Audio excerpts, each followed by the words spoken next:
Halo teman-teman dan juga Bu Septia yang saya kasihi. Pada hari ini kelompok kami ingin mempresentasikan tentang retorika. Sebelumnya izinkan saya untuk memperkenalkan diri terlebih dahulu.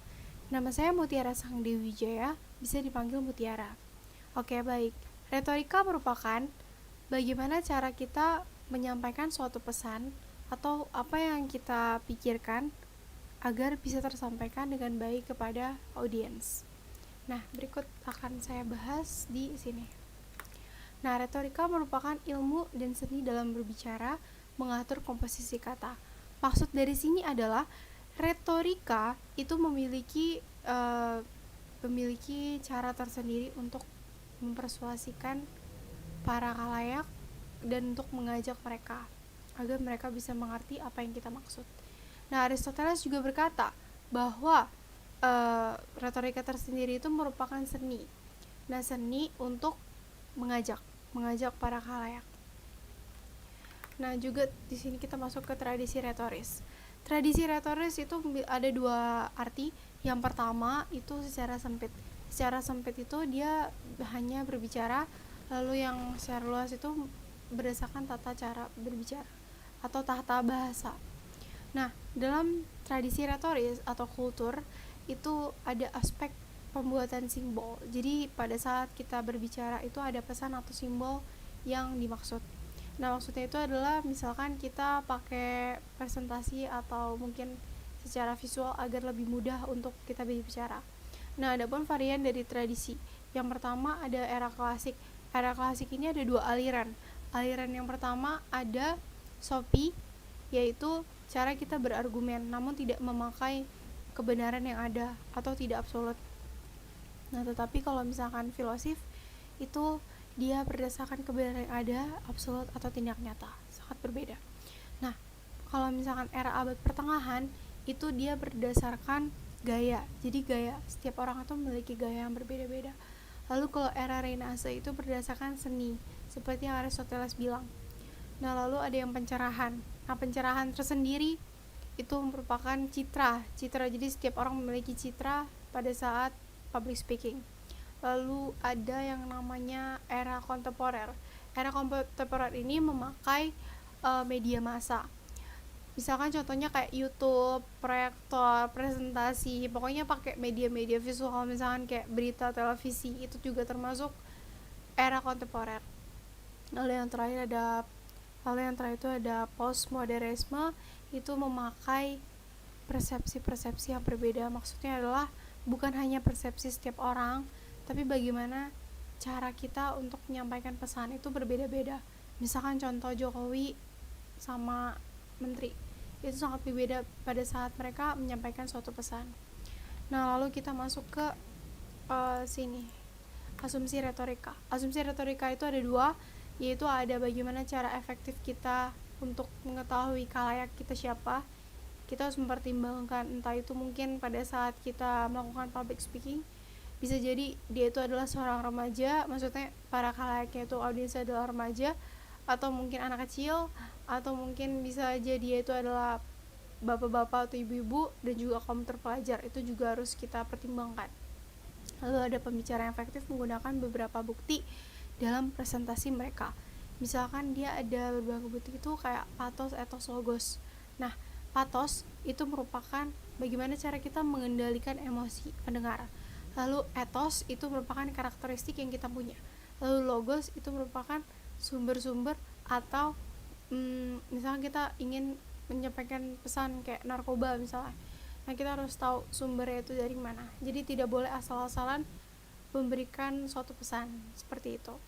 Nah, ada lagi silogisme dan antimem, dan ini akan dijelaskan oleh teman saya. Ya, nah, saya akan melanjutkan presentasi teman saya. Saya akan membahas tentang silogisme dan antimem. Nah, silogisme ini memiliki arti kelompok proposisi yang terdiri dari premis mayor, premis minor, dan kesimpulan. Yang premis tersebut itu memiliki arti pernyataan-pernyataan yang dapat menarik suatu kesimpulan terakhirnya. Dan kesimpulan tersebut terakhirnya pastinya memiliki sebuah fakta atau kepastian yang akurat. Nah, premis dengan kata lain, premis ini memiliki arti pernyataan umum yang biasanya akan dibacakan awal oleh si pembicara. Entimem itu apa? Entimem itu merupakan silogisme yang terdiri dari kemungkinan, tanda, dan contoh. Kita akan mulai kemungkinan. Kemungkinan itu merupakan hal yang tidak pasti atau hal yang angan-angan saja dan yang tidak mempunyai kebenaran absolut. Contohnya, orang ini ingin bertindak secara bertanggung jawab kepada orang lain. Nah, dengan hanya menambahkan kata ingin, itu hanya menambahkan sebuah kata-kata yang tidak memiliki pastian ataupun belum dilakukan oleh orang tersebut. Kita lanjut. Nah, tanda. Tanda itu pastinya itu akan membantu sebuah fakta agar fakta tersebut lebih akurat dan lebih dapat dipercaya oleh orang lagi. Contohnya, mahasiswa tersebut mabuk-mabukan dan mengemudinya ugal-ugalan. Terakhirnya, dapat menyebabkan orang kecelakaan atau membahayakan pengguna jalan lain. Dengan kata memabuk-mabukkan ini, berarti artinya dia tidak akan konsentrasi dalam mengemudi dan akan membahayakan pengguna jalan yang lain. Lalu ada contoh. Contoh itu apa? Contoh itu pernyataan aktual yang diciptakan oleh si pembicara tersebut. Contohnya nih, pembicara tersebut berkata, mahasiswa yang mabuk-mabukan adalah mahasiswa yang tidak baik. Bagaimana entimem berhubungan dengan persuasif? Menurut teoritis Umar, halayak atau audiens lebih tertarik untuk berpikir secara kesimpulan daripada mereka berpikir secara proses atau lebih hal yang panjang, sehingga orang yang berbicara langsung ke kesimpulannya otomatis akan lebih mudah diserap oleh orang lain daripada mereka berbicara panjang lebar dan bertele-tele yang akhirnya membuat orang lain tidak mendengar atau tidak menarik perhatiannya. Perbedaan dari silogisme dan entimem ini sendiri sangat terlihat. Silogisme itu merupakan pernyataan dan kesimpulan yang ada kepastiannya, sedangkan entimem itu hanya kemungkinan ataupun angan-angan. Silogisme ini lebih menuju pada kesimpulan yang secara universal kebenarannya. Nah, kita lanjut. Ada 5 kanon untuk pidato yang efektif. Nah, saya akan membahas tentang penemuannya. Penemuan itu apa? Penemuan itu merupakan hal yang berhubungan erat dengan logos. Kenapa? Karena saat kita menemukan atau berinovasi sesuatu hal, otomatis orang akan lebih percaya jika hal tersebut diikuti dengan fakta ataupun hal-hal yang logis, sehingga orang dapat melakukannya dengan masuk akal, ataupun orang tersebut dapat melakukannya dengan suatu hal yang bisa dipercaya oleh mereka. Dan pastinya ini sangat berefek pada pidato dan membuat cara berpikir audiens akan berubah. Nah, selanjutnya akan dilanjutkan oleh teman saya. Terima kasih. Nama saya Fandi, saya akan melanjutkan presentasi dari teman saya. Sekarang saya akan menjelaskan tentang 3 kanon dalam retorika. Yang pertama adalah pengaturan. Pengaturan adalah kemampuan pembicara dalam mengorganisasikan pidatonya. Dalam kanon pengaturan itu lebih mengacu kepada struktur pidato, seperti pendahuluan, isi, dan penutup atau kesimpulan. Kanon yang kedua adalah gaya. Gaya adalah penggunaan bahasa untuk mengekspresikan ide-ide pembicara dalam cara tertentu. Dalam kanon gaya itu kita lebih mengacu kepada gaya bahasa kita, karena di pidato tidak semua bahasa dapat kita gunakan dan ada beberapa bahasa yang kita tidak dapat gunakan. Dan terakhir adalah penyampaian. Penyampaian adalah presentasi non-verbal mengenai ide-ide pembicara. Dalam kanon penyampaian lebih mengacu kepada body gesture atau bahasa tubuh kita saat kita berpidato, seperti kontak mata kita kepada audiens atau gerakan-gerakan tubuh kita untuk menekankan isi dalam suatu pidato. Terima kasih. Melanjutkan penjelasan teman saya mengenai 5 kanon retorika, kali ini saya akan membahas poinnya yang terakhir, yaitu ingatan. Dalam pembahasan kali ini, ingatan dapat didefinisikan sebagai usaha pembicara untuk menyimpan informasi sebuah perilaku. Nah, ingatan juga mencakup beberapa hal, antara lain menyimpan, penemuan, pengaturan, dan gaya dalam benak pembicara. Karena pada dasarnya pidato memiliki 2 aspek penting. Yang pertama itu pemahaman dasar material. Yang kedua yaitu teknik. Nah, untuk pemahaman dasar material ini adalah di saat otak kita mencerna sesuatu yang akhirnya kita ingat. Jadi pertama kali otak kita melihat sesuatu, kemudian otak kita mencernanya, lalu kita ingat hal tersebut. Nah, dilanjutkan pada aspek yang kedua yaitu teknik. Ini tuh adalah caranya si pembicara untuk menyampaikan informasi yang sudah dia miliki pada audiensnya. Jadi, tadi kan udah disebutin juga kalau ingatan juga mencakup gaya dalam benak pembicara. Jadi pembicara tuh punya gayanya sendiri untuk menyampaikan informasi tersebut, yang tentunya sebelumnya tuh harus udah paham dan diingat terlebih dahulu. Selanjutnya kita akan bahas tentang jenis-jenis retorika. Tapi sebelum itu, mari kita bahas apa itu retorika. Retorika berasal dari bahasa Yunani, retorik, yang artinya seni berbicara. Jadi, retorika adalah komunikasi dua arah yang tujuannya untuk membantu persuasi. Nah, untuk jenisnya ada 3. Yang pertama itu forensik, yang kedua epideiktik, dan yang ketiga deliberatif. Jenis-jenis retorika. Yang pertama itu forensik. Pidato forensik, atau yang biasa disebut sebagai pidato yudisial, secara khusus merujuk pada pembicaraan-pembicaraan dalam pengadilan. Tujuannya adalah untuk menimbulkan rasa bersalah atau tidak bersalah. Nah, untuk pidato jenis forensik ini juga berfokus terhadap argumen-argumen yang menyentuh psikis. Contohnya, dalam sebuah pengadilan, si pengacara cenderung akan menunjukkan moralitas-moralitas si tersangka. Jadi misalnya ada tersangka yang udah KDRT. Nah, di situ si pengacara akan melakukan pidato forensiknya, di mana dia akan memaparkan apa aja yang udah dilakuin si terdakwa yang bersalah itu terhadap istrinya. Nah, hal itu juga berguna untuk melemahkan integritas moral dari terdakwa untuk memunculkan rasa bersalah. Jadi otomatis kalau misalnya udah disebutin dia korban mengaku bahwa ia dipukuli gini, dan itu semuanya disebutin dalam pengadilan, maka secara tidak langsung si terdakwa akan mulai merasa bersalah. Oh iya, jadi kayak kerimain lagi apa yang udah dia lakuin. Nah, itu bagaimana sistematika pidato forensik dalam menimbulkan perasaan bersalah pada diri si pelaku. Oke, yang kedua adalah pidato epideiktik. Nah, pidato epideiktik ini disebut juga sebagai pidato seremonial. Kenapa disebut seperti itu? Karena pidato jenis epideiktik ini dilakukannya di publik. Jadi tujuannya juga untuk memuji, menghormati, menyalahkan, atau mempermalukan. Kalau contoh yang paling menonjol itu biasanya di pemakaman. Jadi kalau misalnya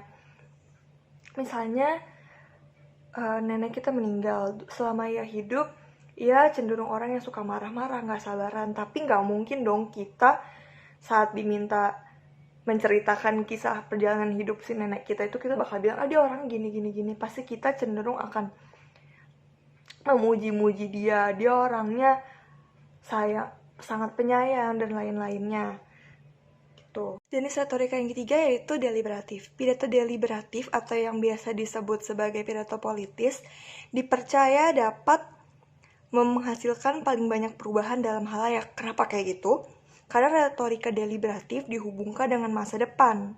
Nah, biasanya apa yang terjadi pada masa sekarang itu adalah hasil dari pidato deliberatif.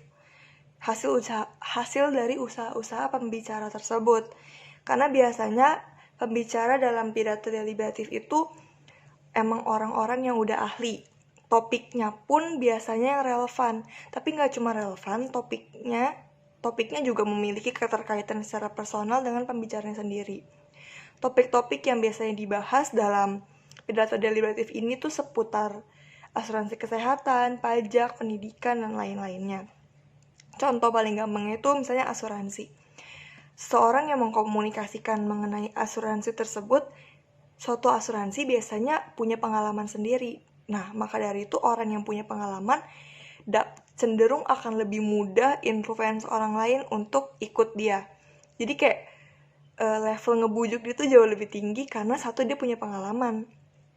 Nah, selain itu juga asuransi itu kan relevan banget buat kita zaman sekarang. Saya Gabriela Margarita. Pada hari ini saya akan melanjutkan presentasi teman saya.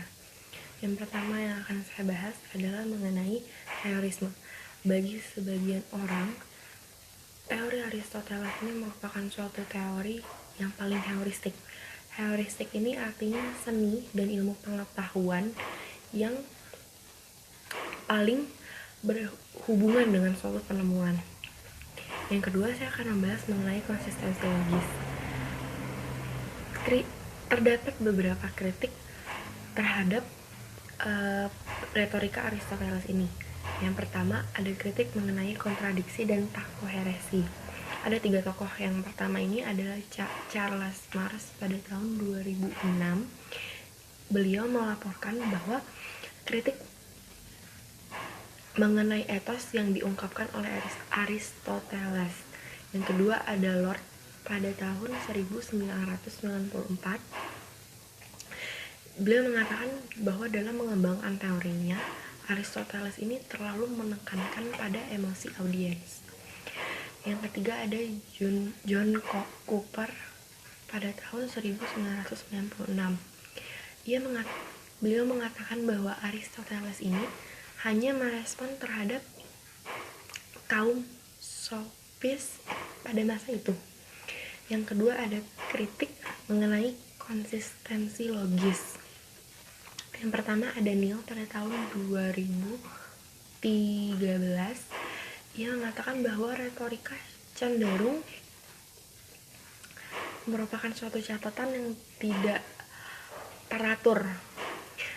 Lalu ada Larry Anhart pada tahun 1991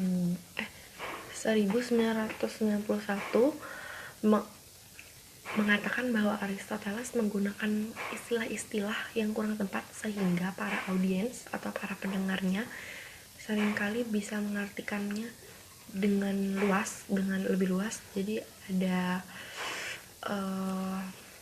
lebih kata-kata yang lebih luas, jadi seringkali ada kesalahpahaman. Yang ketiga itu ada kritik terhadap sudut pandang Aristoteles terhadap pendengar. Ada 2. Yang pertama ada Jasper Neil pada tahun 1994. Ia menjelaskan bahwa Aristoteles ini dalam perkenalan pidato ia tidak berkaitan dengan isi pidato. Yang kedua ada Eugene Ryan pada tahun 1984. Beliau menyatakan bahwa Aristoteles ini berpikir bahwa pendengar itu sulit untuk memusatkan perhatian pada si pembicara. Jadi si pendengarnya mudah terganggu, terus seringkali lupa sama apa yang lagi dibicarakan. Yang terakhir ada pengujian waktu berjalan. Jadi seiring berjalannya waktu, teori-teori ini yang tadinya banyak kritik, banyak orang yang tidak setuju dan lain sebagainya, tapi seiring berjalannya waktu, karena sudah sering digunakan di berbagai pembelajaran di sekolah, oleh guru ataupun di perkuliahan oleh dosen, jadi lama-kelamaan orang-orang mempercayai teori ini dan menggunakan teori ini di pembelajaran biasanya. Demikian presentasi dari kelompok kami. Terima kasih.